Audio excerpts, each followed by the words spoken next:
नमस्कार दोस्तों। आज मैं जो कहानी सुनाने जा रही हूँ एक वेश्या की कहानी है जिनकी ज़िंदगी आसान नहीं होती। आप मुझे किसी भी नाम से बुला सकते हैं, धंधे वाली या वेश्या। समाज में मुझे कभी भी इज्जत की नज़रों से नहीं देखा गया है। मेरे पास हर तरह के ग्राहक आते हैं, इसलिए मुझे थोड़ी बहुत अंग्रेजी भी आती है। मैं मुंबई के करीब ही 15 किलोमीटर के दायरे में एक जिले में रहती हूँ। आप red light area near Mumbai शब्द डालकर कंप्यूटर पर सर्च करेंगे तो मेरा ये इलाका आसानी से मिल जाएगा। यहाँ पर तकरीबन 800 औरतें इसी धंधे में लगी हैं। यूँ तो हम समाज से अलग थलग रहती हैं, पर हमें सबकी खबर रहती है। सर्जिकल स्ट्राइक से लेकर ईवीएम घोटाले तक, कश्मीर में पत्थरबाजी से लेकर नक्सली इलाकों में औरतों से किए गए बलात्कार तक, आपके साफ सुथरे किरदार वाले समाज में हमारी ज़िंदगी के बारे में जानने की बड़ी इच्छा होती है। जैसे हमारा अतीत क्या था, हम कैसे इस दलदल में आई, हमारी बातचीत का लहजा क्या है, हमारा पहनावा, हमारी अछूत सी ज़िंदगी, हमारे ग्राहक और हमारे HIV मरीज होने का डर। सब कुछ जानना चाहते हैं। कुछ लोगों को यह लगता है कि यह धंधा आसानी से पैसा कमाने का सबसे अच्छा तरीका है। लोगों को लगता है कि हम इस पेशे में मर्जी से आए हैं।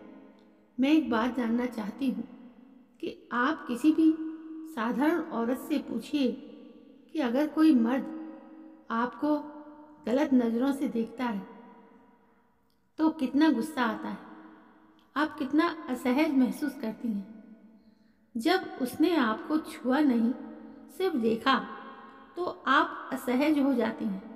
तो हमें ये सब करके कैसे अच्छा लगता होगा। यह सोच जानबूझकर बनाई गई है कि यह पेशा अच्छा लगने की वजह से फल फूल रहा है। आपके सभ्य समाज ने इस चलन को मजबूरी सी दे दी है कि मर्द हमारे शरीर को नोचने, तोड़ने और काटने का हक रखते हैं। यह आसानी से पैसा कमाने वाली सोच बिल्कुल गलत है। इस पेशे में आने वाली लड़कियां ज़्यादातर मजबूर होती हैं, अनपढ़ होती हैं, उनका परिवार बेहद गरीब और लाचार होता है, उनका कोई सहारा नहीं होता। कोई उनका ही नज़दीकी दोस्त, रिश्तेदार, पड़ोसी उनकी मजबूरी का फ़ायदा उठाता है और पैसों के लिए ऐसे नरक में धकेल देता है। मेरे साथ काम करने वाली कुछ लड़कियां तो रद्दी से भी सस्ते दामों में खरीदी गई।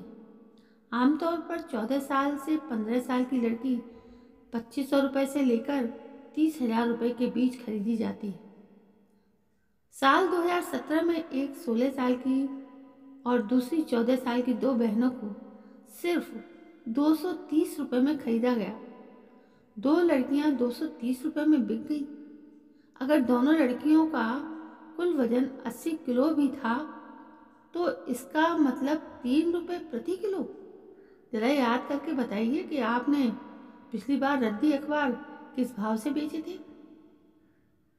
शुरुआत के दिनों में खरीद कर लाई गई लड़कियों को समझाने का काम हमें ही करना पड़ता है। कोई भी लड़की सिर्फ बात करने से नहीं मानती, पर उसे खूब डराया धमकाया जाता है।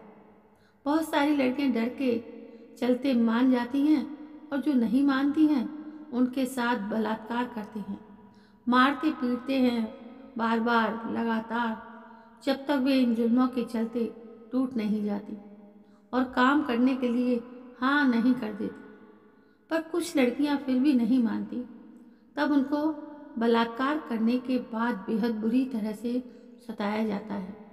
कभी कभार उनकी हत्या भी कर दी जाती है या वो लड़की खुदकुशी खुद ही कर लेती है। ऐसी लड़कियों की लाश नदी किनारे या जंगल में पड़ी मिल जाती है, जिसे लावारिस बता दिया जाता है। मैं 18 साल से इस पेशे में हूँ। मैंने भी डर और जख्मों को भोगा है, हर पल मौत से भी बदतर रहा। दूसरी लड़कियों को इस दलदल में धकेले जाते हुए देखा है और कोई कुछ नहीं करवाता। हम सिर्फ एक शरीर हैं। आपका साफ सुथरा समाज सब कुछ देखता है और अपने काम में लग जाता है। अब आइए बताती हूँ अपने ग्राहकों के बारे में। पहले हमारे ग्राहक अधेड़ हुआ करते थे, पर अब नौजवान और यहाँ तक कि नाबालिग भी आते हैं। इस पेशे का एक डरावना चेहरा ये भी है कि नाबालिग बहुत दरिंदे होते हैं। ये लड़के हमसे अलग अलग डिमांड करते हैं। वे इंटरनेट पर जैसे सीन देखते हैं उन्हें दरिंदगी के साथ अपनाते हैं। हमारे मना करने पर खतरनाक हो जाते हैं, क्योंकि पैसा देकर मनमानी करना इनका हक है। ये लड़के काफ़ी बेरहम होते हैं, पर हमारे पास चुनाव की गुंजाइश नहीं होती है। किसी तरह से उस वक्त को गुजारना होता है। समाज में बैठे लोगों को लगता है कि हम बैठे बैठे मलाई खा रहे हैं और हमारे पास बेतहाशा पैसे हैं। सच तो यह है कि हमारी हालत को देश के बजट जितना ही मुश्किल है समझना। हमें जब खरीदा जाता है तो वो रकम हमें ब्याज समेत चुकानी पड़ती है, जिसे हम 4 से 8 साल तक ही चुका पाती हैं। क्या आपको पता है कि हमारी खरीद और बिक्री में लगी हुई पूंजी की ब्याज दरें कितनी होती हैं? यह हमारा मालिक या दलाल तय करता है। लड़की की उम्र, खरीद की रकम, उसके चेहरे मोहरे और आखिर में बिचौलिए होते हैं, जिसमें पुलिस और मानव अधिकार संस्थाएं चलाने वालों का भी हिस्सा होता है। सब मिलकर हमारी किस्मत तय करते हैं।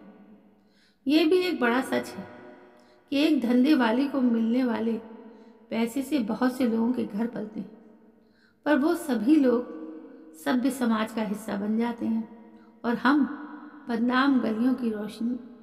शुरुआत के दिनों में सिर्फ हमें खाना और कपड़ा और मेकअप का कुछ सामान ही दिया जाता है। मुझे इस साल 1997 में मैं 8,000 रुपये में खरीदा गया था। शुरू के 5 साल तक मुझे कभी कुछ नहीं मिला, यानी 8,000 रुपये चुकाने के लिए मुझे 10,000 से ज़्यादा लोगों के साथ जिस्मानी संबंध बनाने पड़े। मतलब प्रति ग्राहक मेरी लागत 8 रुपये थी। हालांकि अब इस समय हर लड़की को एक ग्राहक से 100 से 150 रुपये मिल रहे हैं। आमतौर पर खुद का सौदा करने के लिए मजबूर एक लड़की महीने में 4 से 6,000 रुपये कमाती है। इसके बाद उसे घर का किराया, 1,500 रुपये खाना पीना, 3,000 रुपये खुद की दवा, 500 रुपये और बच्चों की पढ़ाई लिखाई अगर मुमकिन हो पाई तो 500 रुपये, और सबसे ज़्यादा खर्च हमारे मेकअप का। आप सोचते होंगे कि मेकअप की क्या ज़रूरत है, पर यदि मेकअप ही नहीं होगा तो ग्राहक हमारे पास नहीं आएगा। पिछले 18 सालों में देशी और विदेशी तकरीबन 200 गैर सरकारी संस्थाएं देखी हैं। इनमें से 7-8 को छोड़कर बाकी सब फर्जी हैं। ऐसा लगता है कि सरकारी और गैर सरकारी संस्थाएं मिलकर हमारी बस्तियों को बनाए रखने के लिए काम कर रही हैं। हमारे लिए ऐसी संस्थाएं चंदा मांगती हैं, डॉक्यूमेंट्री फिल्में बनाती हैं, पर वो चंदा हमारे पास कभी नहीं पहुंचता। अच्छी फिल्म बनाने पर डायरेक्टर को और काम करने वाले कलाकारों को अवार्ड मिल जाता है और हम जहाँ के तहाँ फंसे रहते हैं। हम भी काम करना चाहते हैं, हम आलसी नहीं हैं, पर सच तो यह है कि हमें इस दलदल से निकलने ही नहीं देना चाहते समाज के ये ठेकेदार। हम जैसी औरतों का 2 बार जन्म होता है, एक बार माँ के पेट से और दोबारा समाज के धंधे वाले के रूप में। हमारी सामाजिक जिंदगी भी आपकी जैसी ही है। हम भी उत्सव मनाते हैं, जैसे ईद, दिवाली, क्रिसमस, सब कुछ। उसकी बहुत बड़ी वजह है कि हमारे इलाके में सभी राज्यों से और विदेशी जैसे नेपाल, बांग्लादेश, म्यांमार, रूस, आयरलैंड और भी बहुत से देश की लड़कियां इस चक्रव्यूह में फंसी हुई हैं। हमारा रहन सहन पहले अलग था, पर अब नहीं। हमारी भाषा अलग है, हमारे धर्म अलग है, हमारी जाति अलग है, पर 18 साल से एक साथ रहते रहते हम लोगों ने एक दूसरे को अपना लिया है। क्या आपने कभी सुना है कि ऐसे इलाके में कभी दंगे हुए, झगड़े हुए? नहीं, क्योंकि हम एक दूसरे के दर्द के रिश्ते से जुड़ी हुई है। हमें कभी कभी फक्र महसूस होता है धंधे वाली होने पर, क्योंकि हम में बहुत एकता है, प्यार है, ईमानदारी है, इंसानियत है। हम में दर्द है और दर्द के होने का एहसास भी जिंदा है। पर जिस समाज से आप आते हैं उस समाज में इन सारी बातों के लिए कहीं कोई जगह नहीं है, और इसलिए हमारे लिए भी आपके उस समाज में कहीं कोई जगह नहीं है, ना दिल में न समाज में। अगर कुछ मिला है तो वह है नफरत और बात बात पर वेश्या की गाली। आपके लिए यह गाली होगी, पर यह हमारी ज़िंदगी है, एक ऐसी ज़िंदगी जिसको हमने खुद नहीं चुना है। हमें जबरन इसमें धकेला गया है और निकलने नहीं दिया जा रहा है। एक बार दिल पर हाथ रखकर बताइए कि क्या आसान है एक धंधे वाली की ज़िंदगी। तो दोस्तों, ये थी एक वेश्या की दर्द भरी कहानी, जिसने अपनी ज़िंदगी की सारी कड़वी सच्चाई इस कहानी में खोल के रख दी। तो हम लोग भी उनके प्रति दया भाव दिखाएं, क्योंकि वो अपनी मर्जी से नहीं आती। लेकिन कोई भी समाज का ठेकेदार चाहता ही नहीं कि वेश्यापन पे या वेश्या सिर उठा के जिए। दोस्तों, ये कहानी आपको कैसी लगी? यदि कहानी पसंद आई हो तो प्लीज़ मेरे इस चैनल को सब्सक्राइब करना ना भूलें। कल मैं फिर हाजिर होती हूँ, तब तक के लिए जय हिंद, वंदे मातरम।